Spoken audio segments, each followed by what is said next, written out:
Bonjour à tout le monde, vous allez bien? Moi, je vais super bien.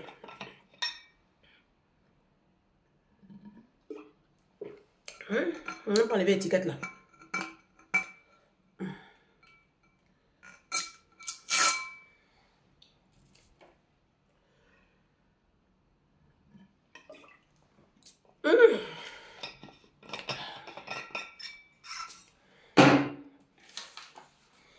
Pour comprendre cette vidéo là, il faut aller suivre la vidéo que j'ai faite le 19. Le mercredi dernier, j'ai fait une vidéo. Je suis dans la même tenue. C'est la suite logique qui est là. Faut pas que tu vas venir étaler ta misère ici et puis te bloquer. Parce que moi, je ne m'amuse plus à vous. Je vous bloque. On était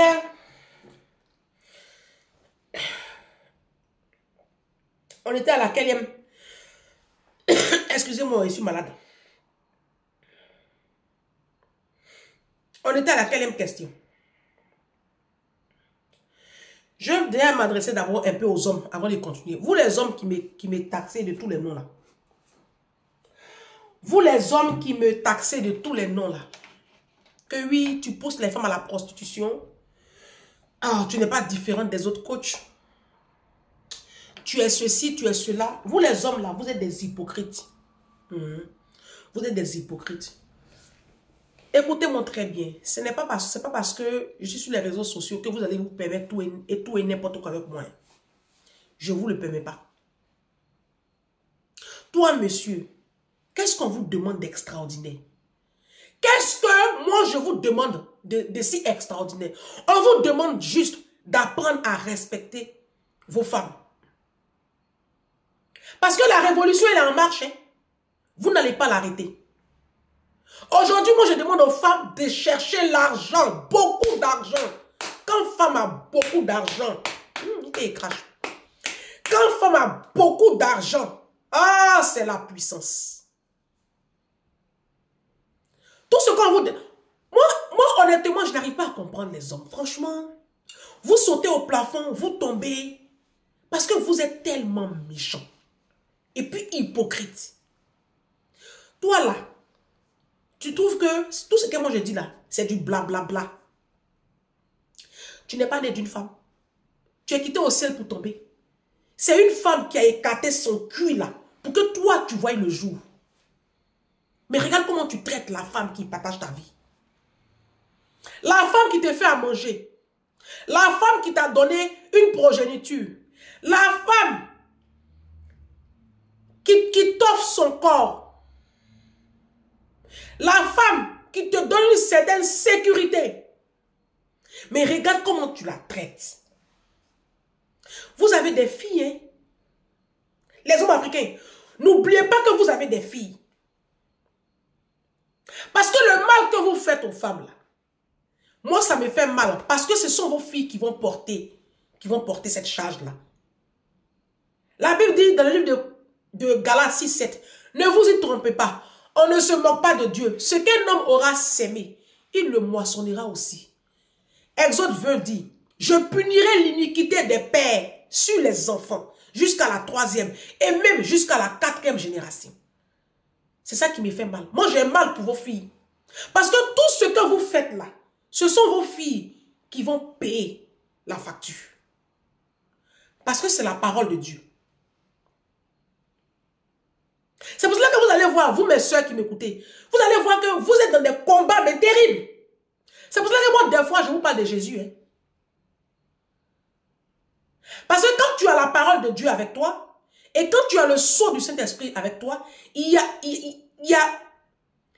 tu peux dire, il est écrit. Oui. Quand le diable vient te réclamer ta destinée, et puis le diable dit que, oui, Jésus, cette femme-là, que tu vois là, elle n'a qu'à souffrir dans son foyer. Elle n'a qu'à être maltraitée par un homme. Parce que son papa aussi, là, il faisait ça. Il maltraitait aussi une autre femme. Elle n'a qu'à payer. Comme toi, tu as le Saint-Esprit et que tu es une nouvelle créature. Toutes choses anciennes sont passées. Maintenant, toutes choses sont devenues nouvelles. Toi, tu peux dire, papa, oui, tu as dit dans tel livre que tu punis l'iniquité des parents sur les enfants. Mais tu as dit aussi dans Ézéchiel 18, verset 20, que l'âme qui pêche, c'est celle qui mourra.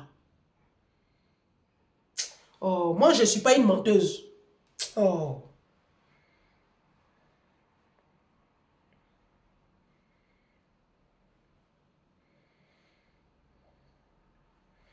J'espère que je ne me trompe pas. Il ne faut pas y me tromper. Si Ézéchiel 18, verset 20. L'âme qui pêche, c'est celle qui mourra. Le fils ne portera pas l'iniquité de son père. Et le père ne portera pas l'iniquité de son fils. La justice du juste sera sur lui. Et la méchanceté du méchant sera sur lui. Vous savez, la parole de Dieu qui est là, elle est vraie. Hein? Elle est vraie pour tout le monde. Même pour ceux qui ne croient pas en Dieu, elle est vraie. Vous comprenez? C'est pour cela que moi, je vous parle de Jésus. Le jour, les Juifs, on a ramené la femme qui a été supplie en flagrant délit d'adultère là. Les Juifs sont venus avec la parole. Hein, pour la lapider là. Les Juifs ne sont pas venus avec les raisonnements. Hein, ils sont venus avec la parole. Jésus, il est écrit que cette femme-là, elle doit être lapidée. Jésus n'a pas dit que c'est faux. Hein. Il n'a jamais dit que c'était faux. Il dit que celui qui n'a jamais péché, lui lance la première pierre. La vie qui est là, c'est l'intelligence et la diplomatie. Sinon, tout est écrit. Donc, quand Satan te réclame, toi ma chérie, parce que ton papa a été méchant avec les femmes. Moi, c'est comme ça que je prie. Hein. Mon père a été méchant avec beaucoup de femmes. Bon, il est mort misérable. Hein. En fait, la Bible dit le salaire du péché, c'est la mort. Nos papas, là, ils meurent mal. Ils meurent très, très, très mal. Regardez autour de vous, vous allez me dire. D'accord? Mais quand moi, je prie, moi, je suis obligé de rappeler la parole au Seigneur. Il dit non, papa, mon ciel sera ouvert. Parce que Ézéchiel 18, verset 20 dit, moi, je ne porterai pas les crimes de mon père. Si mon père a dormi chez les marabouts de Korogo, chez les grands féticheurs à Katanvogo, ça c'est lui, hein. Si lui, il a décidé de vendre son âme au diable pour prospérer, ça c'est lui.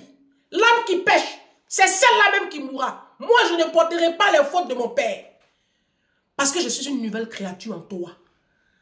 Si tu ne connais pas la parole, comment tu peux déclarer des prières puissantes? Je reste concentré, le diable est en train de me distraire. Ce n'est pas campagne d'évangélisation. Je suis en train de proclamer la vie sur vous, mes soeurs. Vous avez le droit de vivre. D'accord? De toute façon, vos maris vivent là. Vous aussi là. Vous avez le droit de vivre. Parce que vos maris, eux, ils vivent. Les week-ends, eux, ils sortent. Les week-ends, eux, ils sortent du bon temps. Ils justifient les sorties. Mais toi aussi, tu dois vivre. Tu dois vivre. Pourquoi toi, tu vas rester? Tu es gardienne. Tu es gardienne de la maison. Ils vous commandent des enfants qui n'arrivent même pas à assumer. Et toi, parce que tu as de l'eau à la place du cerveau, et parce que tu as grandi dans un environnement où on te dit, il faut faire tes enfants. Tu les alignes. Mais demain, il va te laisser. Avec les 4 enfants là, ils ne réfléchissent même pas quand ils vous déposent. Faites le nombre d'enfants que vous seuls, vous pouvez gérer. Parce que nos hommes africains ne savent pas ce que c'est que le mariage. Ils n'épousent pas l'âme. Ils épousent le corps. Ton corps va changer. Il va te laisser. Il va te laisser, ma chérie. Aujourd'hui, tu as encore laissé un peu ferme. Aujourd'hui, tu as encore un corps. Mais quand tu auras 50 ans, il va te laisser. Il faut que ça soit clair dans ta tête de moineau là. Ce combat, je vais le mener. Parce que je suis en train de sauver des vies. Donc, vos commentaires à 2 balles sous mes posts, ça ne va pas m'affaiblir. M'affaiblir, pardon. Moi, j'ai une mission. Jésus m'a assigné une mission. Hein. Elle est périlleuse, mais je puis tout par celui qui me fortifie. D'accord?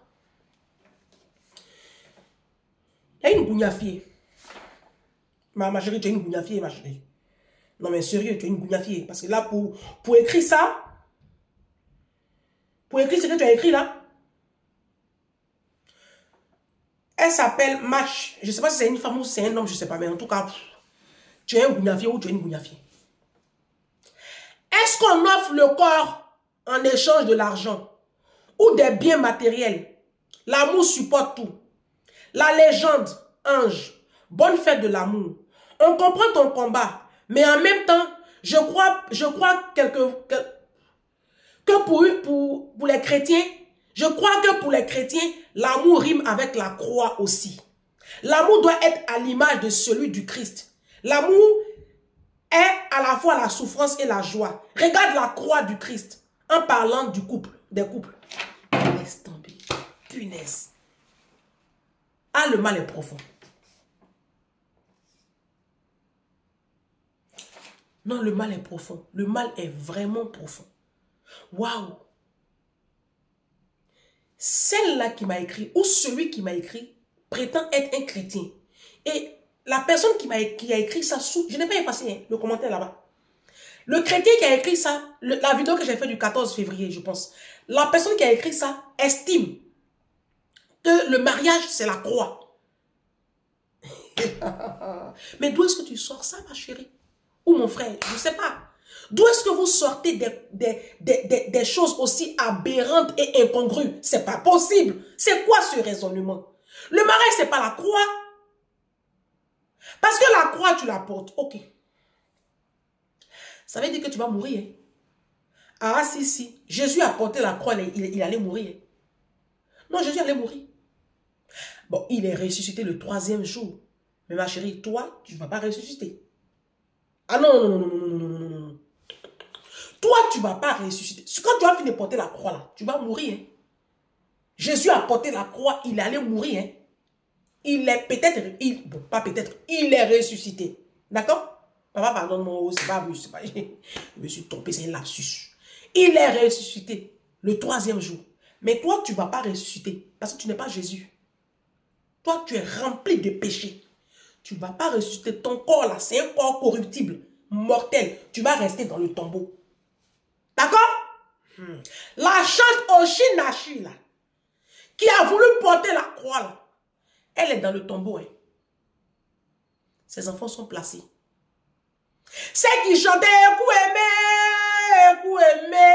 quelqu'un qui chante la gloire de Dieu. Et puis sur son visage, on ne sent même pas la gloire de Dieu. Normalement, quand tu dis tu sers l'Éternel, l'Éternel des armées, le prince de paix, le lion de la tribu de Juda, quand tu dis que toi tu sers un Dieu aussi grand et aussi...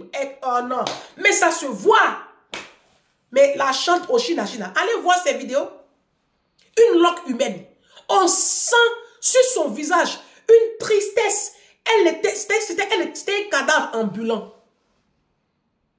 À la croix, elle l'a porté. Hein? Mais comment tu peux dire ça, ma chérie? Oui, l'amour supporte tout. Oui, c'est écrit dans 1 Corinthiens. L'amour excuse tout. Oui. Mais ce n'est pas dans le sens que toi, tu es en train de penser là. Ce n'est pas dans ce sens.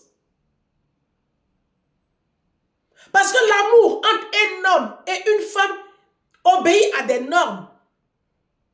Si. Le mariage là, c'est l'union de 2 personnes. C'est ce qu'on appelle le couple. Vous qui êtes allé à l'école là, on a étudié les couples. Le couple AB, le couple AC. Le couple, ça veut dire 2. Le mot couple, ça veut dire 2. C'est pour cela que la polygamie, ce n'est pas un couple. Vous ne formez pas un couple avec une personne. À partir du moment où vous êtes 3, 4 dans le mariage, vous n'êtes plus un couple. Je ne sais pas ce que vous êtes, je ne sais pas. Mais ce qui est sûr, tu ne peux pas dire que tu es un couple. Parce que le couple, c'est 2. En français. Comment une chrétienne peut-elle sortir, ou un chrétien peut-elle sortir de sa bouche autant de stupidité? Que non, le mariage c'est aussi porter sa croix. Le mariage c'est la souffrance, c'est aussi la joie. C'est la souffrance en quoi? On ne se marie pas pour souffrir, je suis désolée. Non. Vous n'allez pas me faire accepter ça. On ne se marie pas pour souffrir. Le mariage là c'est Éden. Le mariage, c'est la verdure. Le mariage, c'est la plénitude. Le mariage, c'est la joie. C'est l'épanouissement de la femme comme de l'homme. Vous n'allez pas venir me faire douter de la définition que moi j'ai du mariage selon ce qui est écrit. Non!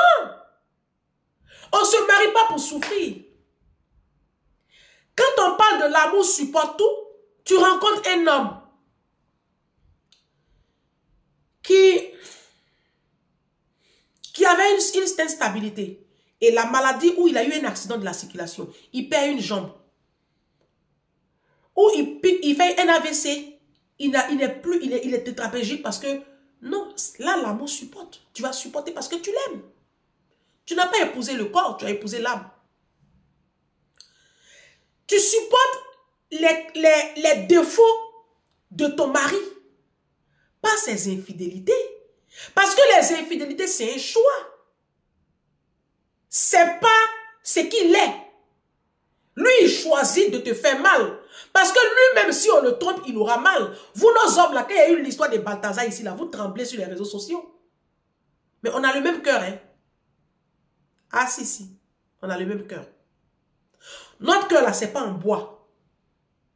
Le cœur de la femme est fait de chair et de sang. Donc, le même ressenti que toi, tu as. Dès que, rien qu'à l'idée de penser que ta femme te trompe, ben, ça a le même ressenti que ta femme a. Vous n'allez pas venir me dire ici que le mariage, c'est la croix de Jésus. Bah non, ma chérie. Mais de quoi tu parles? Mon frère, de quoi tu parles? Je ne sais même pas si c'est une fille ou c'est un garçon. Vos faux profils, là, même, ça m'énerve. Pardon. Le mariage, c'est pas ça le mariage. Et vous voyez, et c'est ça. C'est, le mal est profond, c'est dur. C'est dur. Et c'est cette définition-là que nos mamans, nos papas, vous, pas moi, vous ont inculqué.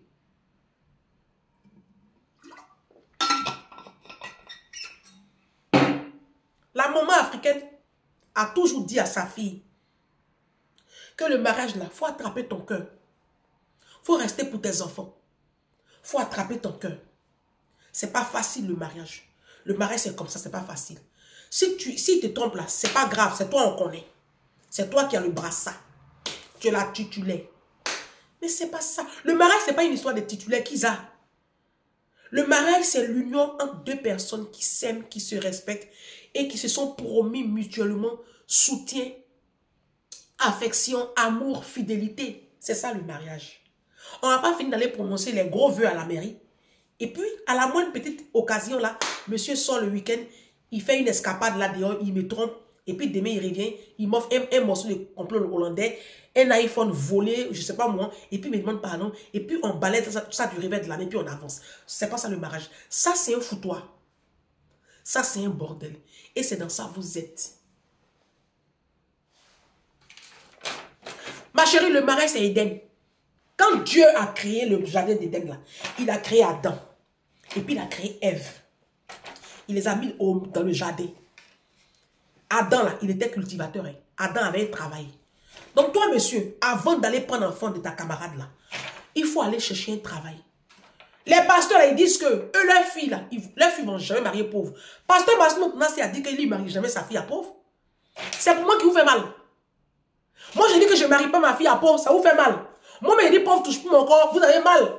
Mais pasteur Masnou, Nassi a dit ça. Et vous continuez de l'écouter. Son église est remplie. Ah oui. Même pasteur Mohamed Sanogo, même là, il ne va jamais donner sa fille à mariage à un pauvre. Sa grande fille qui est ici en France, dans l'école d'ingénieur là, il ne va pas la donner à mariage à pauvre. C'est moi, il vous parle. Mon Lili là, que moi je connais là. La femme du pasteur Mohamed Sanogo là, Liliane Sanogo, que moi je connais là.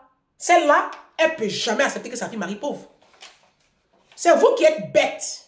Et c'est vous qui confessez de vos bouches que vos filles vont marier pauvres. La mort et la vie sont au pouvoir de la langue. Chacun confesse ce qu'il veut sur son enfant. Si toi, tu as décidé de vivre dans un mouroir, dans un foyer toxique, où tu n'as pas de vie, où tu ne vas pas en vacances, où tu n'as pas d'hobby, où tu es maltraité, où tu n'as pas ton avis à donner, et puis toi seul, tu luttes avec l'éducation des enfants. Toi seul, tu luttes avec les champs des enfants. Tu accouches seul. Tu reviens de la maternité seul. C'est toi seul qui paye. Tout est sur toi. Même les devoirs des enfants. Toi seul, tu gères tout. Si tu penses que c'est ça Éden, c'est ça le mariage, c'est ton business. Regarde comment vous êtes bêtes. Vous, les femmes africaines, là, vous souffrez du syndrome de Stockholm. Vous justifiez la misère que vos maris vous font subir. C'est ça le syndrome de Stockholm. Ta maman a vécu dans un foyer comme ça. Là. Regarde ta mère. Vous-même parmi vous, là, il y a beaucoup parmi vous. Vos mamans ne vivent plus. Elles sont parties très tôt. Et tu ne retiens pas la leçon? Non, le foyer, c'est la croix de Jésus. Ah bah non. Non. Le foyer, c'est le repos. On se marie pour se reposer. On se marie pour avoir un homme dans sa vie. Vous avez des femmelettes, des hommes princesses, des hommes qui portent bijoux, des hommes qui mettent produits pour devenir métis, des hommes efféminés, des hommes qui ne peuvent même pas prendre des décisions. Vous n'avez pas d'homme dans vos vies, vous n'avez pas de chef. Des hommes qui ne peuvent même pas donner la direction du bateau. Vous avez des irresponsables dans vos vies. Des hommes qui ne payent pas la scolarité des enfants, qui ne payent pas de pension alimentaire, qui ne nourrissent pas les enfants, qui s'en foutent de leurs enfants. Et vous m'appelez ça foyer, mariage? Bon sang. Mais mes soeurs, vous allez vous réveiller quand? Maintenant, vous les hommes là, qui venez écrire ici des conneries sur mes pages, vous avez des filles, hein? Vous avez des filles. Quel papa? Vous-même, nos papas là, quand on vient vous présenter un homme là, la première chose que vous nous demandez là, il fait quoi dans la vie? Je mens. La première chose que vous nous demandez quand on vient vous présenter un homme là, il vient d'où? Il fait quoi dans la vie? Voici les deux questions que vous nous posez. Mais alors, de quoi on parle? De quoi on parle? Un papa sérieux, un papa honnête, il a toujours envie que sa fille soit dans un bon mariage. Un mariage épanouissant, un mariage bénissant pour sa femme. Où sa femme est comme une reine. Toutes les femmes sont des reines. Aucune femme ne mérite de souffrir comme vous souffrez dans vos mariages.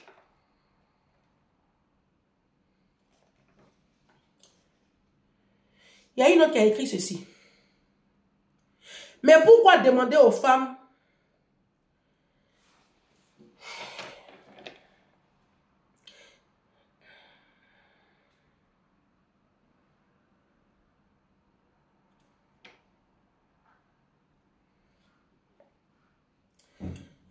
la vidéo là, je n'ai pas préparé.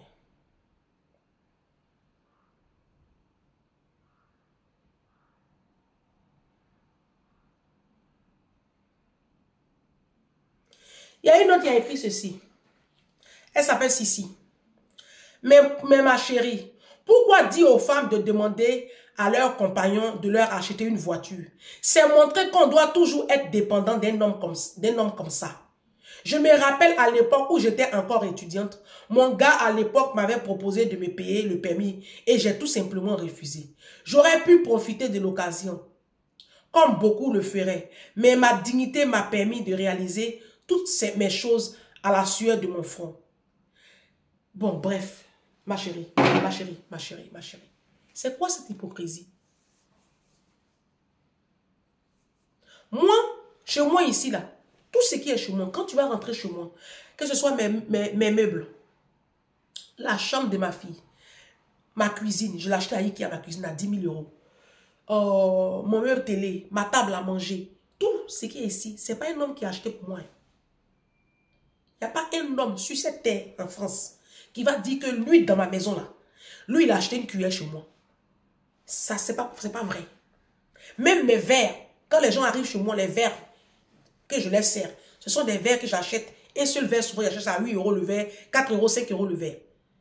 Tous, je l'ai acheté à la sueur de mon front. Mais toutes les femmes rêvent, aimeraient avoir des hommes qui les gâtent. Moi, ma patronne du 10e, là, mon dernier travail de la garde d'enfants, elle est ingénieure, elle est DRH d'une grande entreprise du CAC 40 à la Défense. Elle est DRH. Elle a plus de 12 000 € par mois. Et son mari, qui n'est plus dans la même boîte, ils étaient dans la même boîte quand moi je travaillais chez eux, mais ils ne sont plus dans la même boîte. Lui aussi, il est monté en puissance dans une autre boîte, mais il gagnait 7 000 €. Je connais leur salaire parce que c'est eux qui m'ont donné leur fiche de paye pour aller chercher mon appartement dans le privé, pour se porter caution. D'accord? Parce que les Blancs ne veulent plus me donner leur appartement. Bref, j'ai déjà raconté ça dans une vidéo. Donc, je connais les salaires. Et cette patronne-là, elle ne porte que des marques. Elle ne porte pas H&M, Zara, non. Parce que ses parents sont des bourgeois. C'est une bourgeoise. Elle s'appelle quelque chose d'eux. Donc, elle ne porte pas le nom de son mari. Elle a refusé de porter le nom de son mari. Parce que son nom là ouvre des portes. Son nom, c'est... Vous savez, les bourgeois, on les reconnaît dans la communauté française là. Ils sont reconnus. Ils ont des noms assez atypiques. D'accord? Donc, elle n'a pas voulu porter le nom de son mari. Bon, bref. Le jour où on s'est fait cambrioler, moi j'étais à la maison, j'étais sorti avec les enfants, aller les enfants aux activités, j'arrive, on s'est fait cambrioler par des Africains de Château d'Eau. Ils nous ont cambriolés. Elle s'est fait voler pratiquement 40 000 € de chaussures, loup-boutin, sac à main, bijoux. Pratiquement 40 000 € quand on a fait les calculs. Je me suis rendu compte que c'est son mari qui lui a offert la plupart des choses qui lui ont été volées. Parce que quand elle pleurait, oh mon amour chéri, ils m'ont pris ma loup-boutin, ils m'ont pris tel sac à main, ils m'ont pris Gucci, ils m'ont pris ça. Et puis son mari la consolait, c'est pas grave, je vais t'en racheter, je vais t'en racheter. Et le lendemain, quand je reviens au boulot, elle est allée au travail, son mari est resté là pour recevoir les inspecteurs et puis l'assurance, tout ça. Quelques jours après, je vais dire. Et donc, quand causant avec lui, je lui ai dit, papa d'amour, c'est comme ça que j'appelle mes patrons. C'est vous qui achetez des affaires à votre femme? Il dit, bah oui, c'est ma femme. C'est quoi le problème? Et puis, il a eu un sourire un peu narquois parce qu'il me connaît. Je dis, ah, donc, mais elle, c'est 12 000 € là. Elle fait quoi avec ça? Il dit, bah c'est son argent. On a l'appartement ici, on a le crédit ici ensemble. On a un autre crédit d'un autre appartement dans le 15e. Après, le reste, bah, elle fait ce qu'elle veut, c'est son argent. Elle achète des actions. Elle achète des actions. Elle fait des choses, mais moi, c'est ma femme. C'est pas parce qu'elle a 12 000 € que je vais rien lui offrir. C'est moi qui lui offre ses affaires. Toutes les femmes rêvent de ça. Ma chérie, tu parles de quoi? C'est de quoi tu parles? C'est quelle hypocrisie, ma chérie? C'est quelle hypocrisie? C'est quelle hypocrisie, ma chérie? Je vous parle. Il a dit, écoutez-moi bien. Même femme, même si elle a 50 000 € par mois, elle veut que sa voiture, là, c'est son mari qui achète. Toutes les femmes rêvent de ça. C'est de l'hypocrisie, ma chérie. Ce que tu as dit là, c'est de l'hypocrisie. Parce que, oui, tu as dit dans ton truc que ils t'ont proposé, ton chéri à l'époque t'a proposé de te financer des permis de conduire. Tu as voulu te prouver quelque chose à toi-même, c'est tout. Mais moi, j'aurais accepté. Ah bah tiens. J'aurais accepté. Et alors? Ça ne fait pas de moi une femme inférieure ou une femme qui n'est pas bien dans ses baskets ou une femme qui n'est pas indépendante. Toutes les femmes rêvent d'avoir mari comme ça là, comme mon patron du 10e là. Toutes les femmes rêvent d'avoir mari comme mon patron de Poissy. Vous pensez que ma patronne de Poissy là, elle peut pas s'acheter Tesla. C'est crédit, elle va chez le concessionnaire, elle prend son prêt, elle paye sa Tesla. Mais son mari lui a offert ça à son anniversaire. Il a mis gros nœud dessus. Elle est sortie, elle a mis dans la voiture, elle est contente. C'est ça l'amour. Quel homme? Parce que l'homme, quand l'homme dit il t'aime, ça doit être accompagné d'actes concrets. C'est ça l'amour. Je n'arrive pas à comprendre que vos maris disent qu'ils vous aiment. Et puis en face, il n'y a rien. Après, je t'aime là, il n'y a rien derrière. Ça, c'est pas l'amour. Non? Quand oui, tu es matérialiste. Même les hommes que vous voyez là, ils ont fini un calcul. Nos hommes aujourd'hui là sont plus matérialistes que nous. Regardez la diaspora ici. La plupart des hommes de la diaspora, surtout c'est à la diaspora même que c'est très visible. Ils cherchent les femmes qui ont un logement, qui ont un travail, qui ont des... je vous parle. La plupart des mariages de la diaspora, c'est les femmes qui financent. Les hommes africains de la diaspora, là, ils se collent aux femmes qui ont l'argent, qui ont la puissance. Ils sont dans mon inbox, ils sont pleins comme ça. De toute façon, je les insulte comme poisson pourri. Vous pensez que si je traînais dans un hôtel sale du 93 avec 3 enfants de pères différents, là, vous pensez que moi, aujourd'hui, la façon les hommes là courent derrière moi, là, qui allait courir derrière moi comme ça? Ils courent derrière moi parce qu'ils savent que j'ai de la puissance. Les hommes ont fini un calcul. Il y a un imbécile à Bigan là-bas là, qui dit que moi, c'est moi, il veut. Et tu gagnes combien? Il dit, je travaille dans tel service. Il dit, mon frère, ça peut jamais être possible. Moi, je suis en France. Hein. Toi, tu es en Afrique et puis toi, tu gagnes 400 000 et puis toi, tu me dragues. Moi, toi, tu m'as apporté quoi? Tu m'apportes quoi? Ah, ça, je suis matérialiste. Moi, je vous ai déjà dit que je suis matérialiste. C'est parce que vous n'êtes pas matérialiste là.